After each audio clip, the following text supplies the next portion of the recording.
মানব জাতির পরাজয়টা যুদ্ধের ময়দানে হয় নাই, ডাইনিং টেবিলে হয়েছে।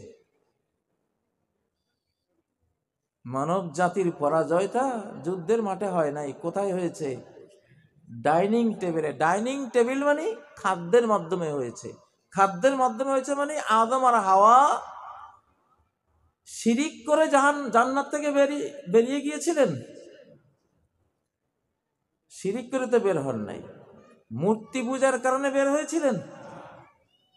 কোন খুন খারাপির কারণে বেরিয়েছিলেন? কিসের কারণে? খাবারের দোষে। কিসের দোষে?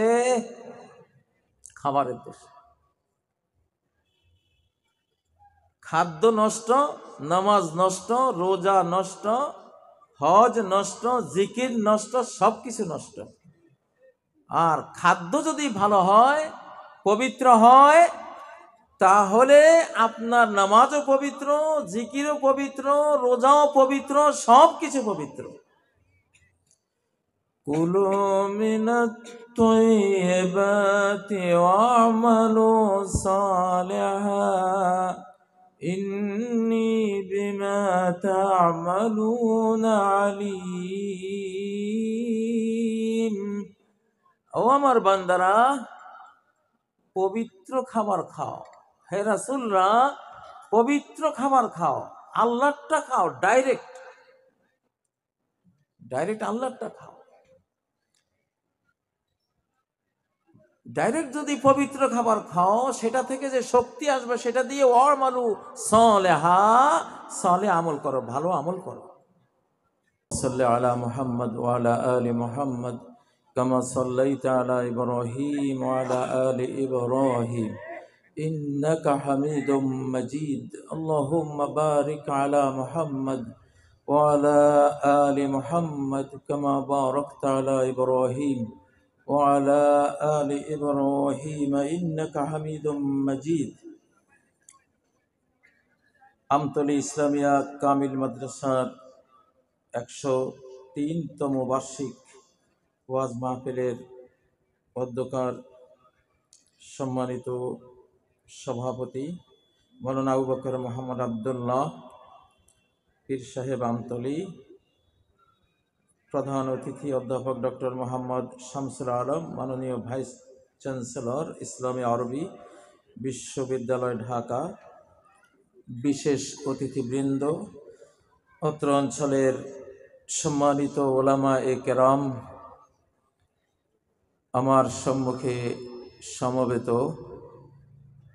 ঈমান দীপ্ত, উজ্জীবিত, উচ্ছ্বসিত ইসলামী ভাইয়েরা, পর্দার অন্তরালে মা ও বোনেরা, আল্লাহ তাবারাকা ওয়া তাআলার দিকে মোতাওয়াজ্জহ হচ্ছি, যিনি একা নিজ জ্ঞান এবং কুদরতের বলে এই সৃষ্টি জগৎ রচনা করেছেন। কাউকে তিনি সহযোগী হিসেবে গ্রহণ করেননি। মা আশহাদতুহুম খালকাস সামাওয়াতি ওয়াল আরদ ওয়া মা কুনতু মুত্তাখিযাল মুদিল্লিনা আদুদা। আমি আসমান জমিন সৃষ্টির সময় এদেরকে সাক্ষী রাখিনি। এদের কেউ তখন সেই মহাকাণ্ড প্রত্যক্ষ করেনি। মহাজগৎ সৃষ্টির সময় এরা কেউই ছিল না। আর আমি যারা বিভ্রান্তি ছড়ায় তাদেরকে আমি আমার কোনো কাজে সাহায্যকারী হিসেবে, সমর্থনকারী হিসেবে আমি গ্রহণ করি না। মুসলিম সমাজে যারা বিভ্রান্তি ছড়ায়, মানব সমাজে যারা বিভ্রান্তি ছড়ায়, আল্লাহ বলছেন যে আমি তাদেরকে আমার দ্বীনের সাহায্যকারী রূপে আমি গ্রহণ করি না। এক সময় তারা হারিয়ে যায়, ওদেরকে মানুষ ভুলে যায়, তাদের স্মৃতি থাকে না। প্রিয় বন্ধুরা, আজকে আমতলী ইসলামিয়া কামিল মাদ্রাসার এই গুলবাগিচায় এই আধ্যাত্মিক অনুষ্ঠানে মনের প্রাণের খোরাক যেখানে বিতরণ করা হয়, দেয়া হয় এবং নেয়া হয়, সে ধরনের একটি সুন্দর আয়োজনে আসতে পেরে নিজেকে খুবই ধন্য মনে করছি। আলহামদুলিল্লাহ। আমার মনে হচ্ছে এখানে আমার সামনে যারা আছেন অধিকাংশই যেন আলিম ওলামা এবং ইসলামকে ভালোবাসেন, ধর্মপ্রাণ, আল্লাহওয়ালা। মনে হয় যেন এই ধরনের মানুষরাই আমার সামনে বসা। উজুহুন নাই, এরা আলোকিত চেহারা, নূরানি চেহারা, ঈমানের জ্যোতির্ময়তা দেখা যায় যাদের চেহারায়, চোখে মুখে। বাংলাদেশে খুব কম অঞ্চলে এইরকম উজ্জীবিত ঈমানের আলো ঝলমলে এত শ্রোতা আমার মনে হয় খুব কমই দেখেছি আমি। আলহামদুলিল্লাহ। আসলেই তো এই অঞ্চলের আপনারা যারা আছেন, আপনাদের ভালো থাকারই কথা। ওয়ালা আমুরান্নাহুম ফালায়ুগাইয়িরুন্না খালকাল্লাহ।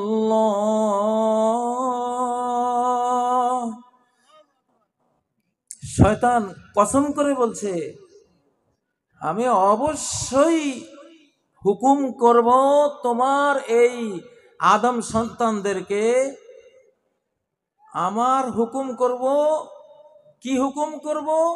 ফালায়ুগাইয়িরুন্না খালকাল্লাহ। আমার হুকুম পেয়ে তারা আল্লাহর সৃষ্টিকে, আল্লাহর দ্বীনকে, আল্লাহর সব কিছুকে পরিবর্তন করে দেবে, বিকৃত করে দেবে, নষ্ট করে দেবে। আপনাদের এই এলাকা আমি দেখলাম শয়তানের নষ্টামোর হাত থেকে অনেক গুণ বেঁচে গেছেন আপনারা। আমি যে ঢাকা শহরে থাকি, মরা শহর, নিঃশ্বাস নিতে গেলে মনে হয় আমি পচা গলা পানির যেই বুড়িগঙ্গা নদী, মনে হয় যেন সেই বুড়িগঙ্গার পচা পানি আমার নাকে মুখে ঢুকছে। ঢাকা শহরের আবহাওয়াটা এরকম। ঘর থেকে বের হলেই পাপের ছড়াছড়ি, নোংরা, নাপাক, অপবিত্রতার ছড়াছড়ি। কিন্তু আলহামদুলিল্লাহ আপনারা এখানে একটা জান্নাতে আছেন। চতুর্দিকে গাছগাছালি, আল্লাহু আকবার। তো فأنبتنا به حدائق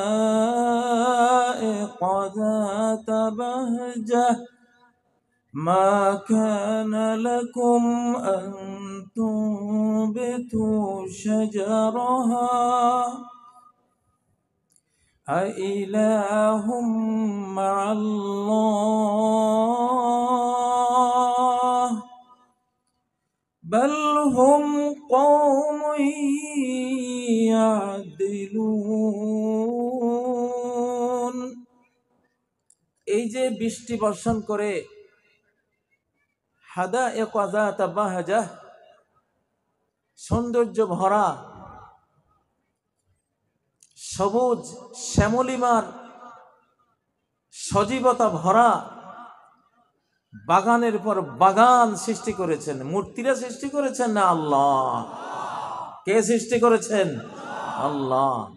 এগুলো কি জাতিসংঘে বানিয়েছে না আল্লাহ বানিয়েছেন? বাংলাদেশ সরকার বানিয়েছে না আল্লাহ? আল্লাহ বানিয়েছে। এই বাগানগুলো তো আপনারাও বানান নাই। সুন্দরবন আপনারা বানিয়েছেন না? কে বানিয়েছেন? আল্লাহ।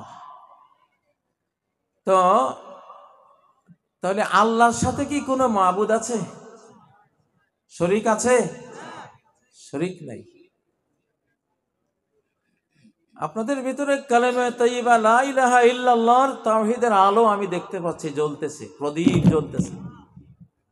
আপনারা বিকৃতির শিকার হননি, অনেকাংশে ভালো আছেন, আলহামদুলিল্লাহ। শুকরিয়া আদায় করা উচিত না? ফালায়ুগাইয়িরুন্না খালকাল্লাহ।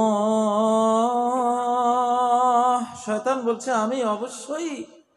আমি এমন প্রযুক্তি, এমন জ্ঞান বিজ্ঞানের নামে এমন বিভ্রান্তি মানুষের হাতে তুলে দেব, তারা তোমার সৃষ্টিকে, আল্লাহর সৃষ্টিকে তাগয়ীর করে দেবে, পরিবর্তন করে দেবে।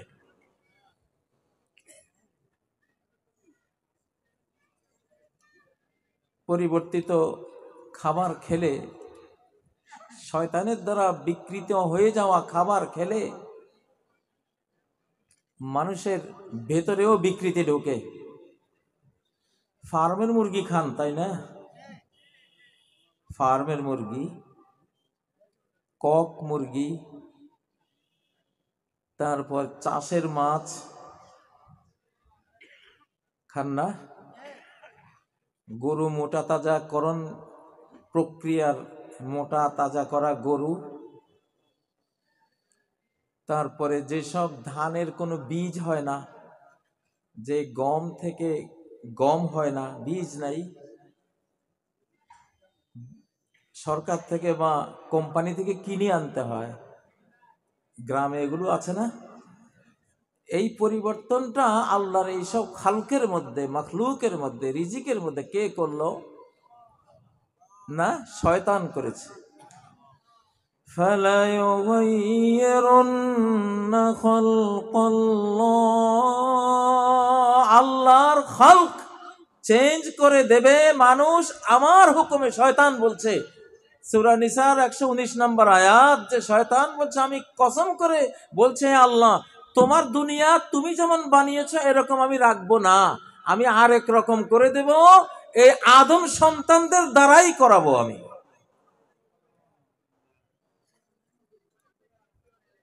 আল্লাহর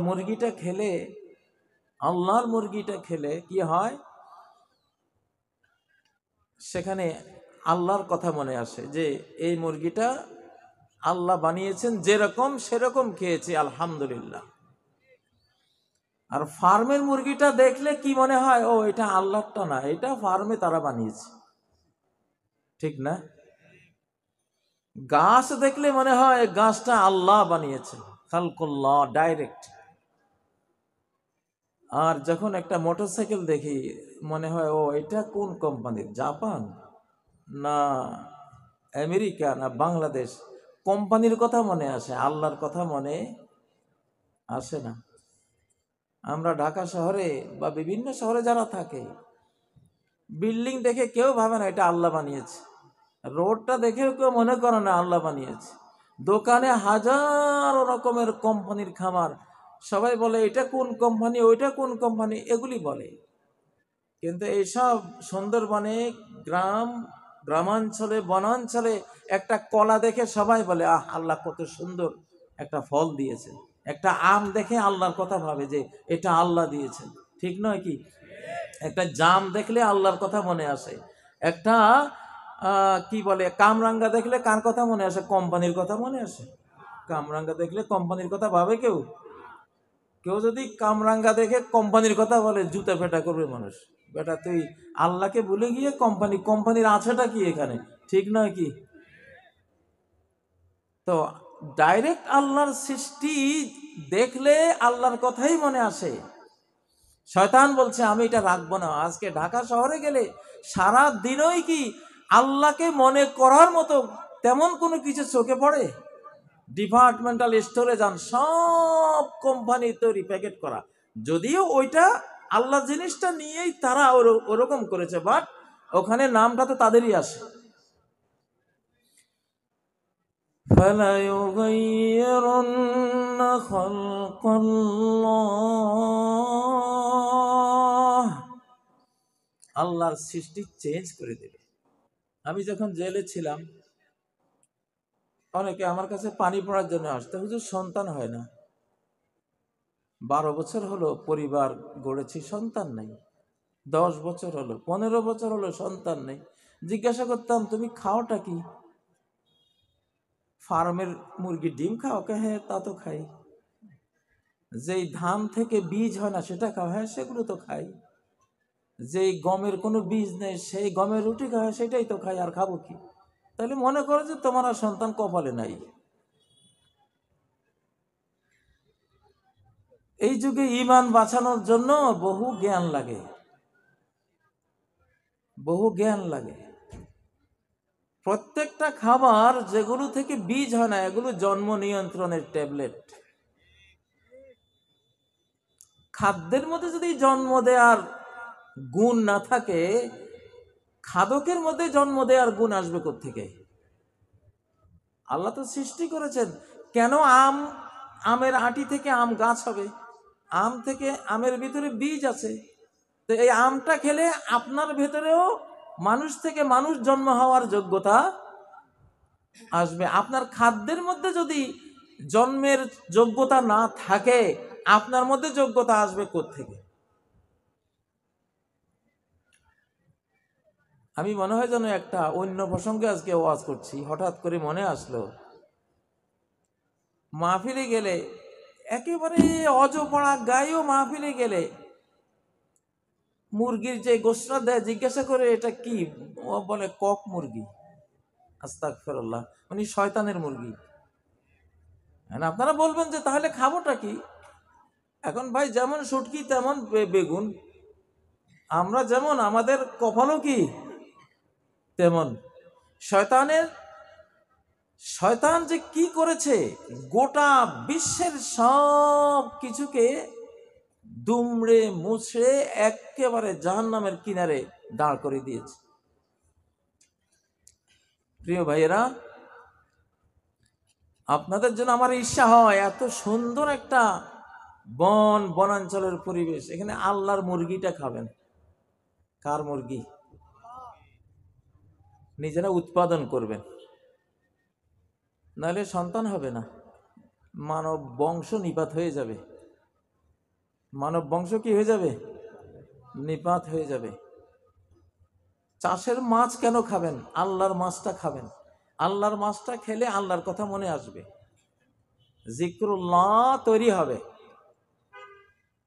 আম পাতা দিয়ে দাঁত ঘষবেন, এখানে টুথপেস্টের কোনো দরকার নাই। টুথপেস্টের মধ্যে এমন একটা রাসায়নিক আছে, ওইটা বারবার ব্যবহার করলে মানুষ ধর্মহীন হয়ে যায়, ধর্ম থেকে কাটা হয়ে যায়। বিল গেটস বলেছিলেন যে আফগানিস্তানের মানুষ কেন এত ধর্মপ্রাণ, এটা স্টাডি করে ওদেরকে ধর্ম থেকে কিভাবে সরাতে হবে সেটা খাদ্যের মাধ্যমে, টিকার মাধ্যমে, বিভিন্ন মাধ্যমে 2005 সাল থেকে প্রয়োগ করা শুরু করেছি আমরা। মানব জাতির পরাজয়টা যুদ্ধের ময়দানে হয় নাই, ডাইনিং টেবিলে হয়েছে।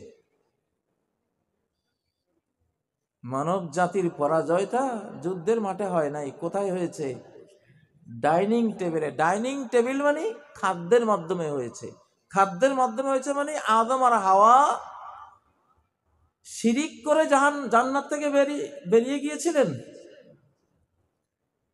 শিরিক করে তো বের হন নাই। মূর্তি পূজার কারণে বের হয়েছিলেন? কোন খুন খারাপির কারণে বেরিয়েছিলেন? কিসের কারণে? খাবারের দোষে। কিসের দোষে? খাবারের দোষে। খাদ্য নষ্ট, নামাজ নষ্ট, রোজা নষ্ট, হজ নষ্ট, জিকির নষ্ট, সবকিছু নষ্ট। আর খাদ্য যদি ভালো হয়, পবিত্র হয়, তাহলে আপনার নামাজও পবিত্র, জিকিরও পবিত্র, রোজাও পবিত্র, সবকিছু পবিত্র। কুলু মিনাত তাইয়্যিবাতি ওয়া'মালু সালিহা ইন্নী বিমা তা'মালুনা আলীম। ও আমার বান্দারা, পবিত্র খাবার খাও। হে রাসূলরা, পবিত্র খাবার খাও, আল্লাহরটা খাও, ডাইরেক্ট আল্লাহরটা খাও। ডাইরেক্ট যদি পবিত্র খাবার খাও, সেটা থেকে যে শক্তি আসবে সেটা দিয়ে ওয়ামালু সলিহা, সলে আমল করো, ভালো আমল করো। খাদ্য যদি নষ্ট হয়, মদ খেয়ে কেউ মসজিদে যায়? মদে তাকে বলে তুমি যা খেয়েছো এটা খেয়ে তো মসজিদে যাওয়ার শক্তিটা আসে না, মনোভাবটা আসে না, মসজিদে যাওয়ার প্রেরণা আসে না। মদ খেলে যেই ভাবটা আসে সেটা হলো নষ্ট কোনো বারে, কোন নষ্ট হোটেলে যাওয়ার চেতনা আসে। ঠিক নয় কি? মানব জাতির পরাজয় ডাইনিং টেবিলে হয়েছে। যেসব বাবারা সুদ খায়, ঘুষ খায়, উৎকোচ গ্রহণ করে, হারাম খায়, ওইসব বাবাদের পরিবারে পোশাক থাকে না, তাদের ছেলে মেয়েদের ড্রেস থাকে না, শালীন ড্রেস থাকে না। فأكلا منها فبدت لهما سوآتهما। আদম আর হাওয়া খেলো খারাপ খাবার, নিষিদ্ধ খাবার, অবৈধ খাবার, ইলিগেল ফুড। অবৈধ ফুড যেই নিল সেই মাত্রই বাদাত লাহুমা সাওআতুহুমা, তাদের দেহের এমন অংশ যেটা দৃষ্টিকটু, যেটা দেখা সুন্দর না, দেখতে ভালো না, দেখলে লজ্জা লাগে। এই অঙ্গগুলি কেউ লজ্জার কারণে, যারা মনুষ্যত্বওয়ালা, মনুষ্যত্ব ঠিক আছে, তারা এই অঙ্গগুলি দেখায় না। নাভি থেকে নিচের দিকে এই অংশটা মানুষের ঢেকে রাখার হুকুম ফরজ, কারণ এখানে আল্লাহ তাআলা এটা দৃষ্টিনন্দিত না, এটা দৃষ্টিকটু। এটা কি? দৃষ্টিকটু। ঠিক নয় কি?